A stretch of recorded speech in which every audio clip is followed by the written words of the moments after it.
మామ ఈ రోజు టీ20 వరల్డ్ కప్ లో న్యూజిలాండ్ మరియు ఆఫ్ఘనిస్తాన్ మధ్య జరిగిన మ్యాచ్ చూసారా? ఆఫ్ఘనిస్తాన్ టీం న్యూజిలాండ్ టీం ని చిత్తుగా ఓడించారు.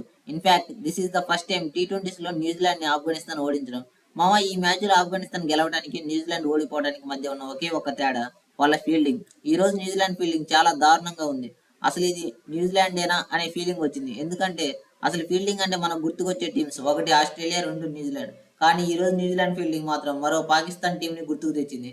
చాలా క్యాచ్లు అండ్ రన్అట్స్ మిస్ చేశారు. ఓకే మామ, అసలు మ్యాచ్ లో ఏం జరిగిందంటే ఫస్ట్ బ్యాటింగ్ చేసిన ఆఫ్ఘనిస్తాన్ 20 ఓవర్లో 6 వికెట్ల నష్టానికి 159 పరుగులు చేస్తుంది.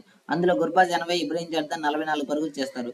మామ నెక్స్ట్ బ్యాటింగ్ దిగిన న్యూజిలాండ్ 15.2 ఓవర్లో 75 పరుగులకే ఆల్ అవుట్ అవుతారు. ఆఫ్ఘనిస్తాన్ బౌలింగ్ లో ఫజిలక్ ఫారూఖీ అండ్ రషీద్ ఖాన్ చెరో 4 వికెట్లు తీసుకున్నారు. మామ చివరికి ఆఫ్ఘనిస్తాన్ 84 పరుగులు తేడాతో మ్యాచ్ గెలుస్తారు. మామ దీంతో ఆఫ్ఘనిస్తాన్ టీం కి సూపర్ 8 కి వెళ్లే అవకాశం ఇంకా మెరుగైంది. మామ రేపు జరిగే ఇండియా వర్సెస్ పాకిస్తాన్ మ్యాచ్ ఓవర్వ్యూలో మళ్ళీ కలుద్దాం. ఈ లోపు సబ్స్క్రైబ్ చేయడం మాత్రం మర్చిపోవద్దు.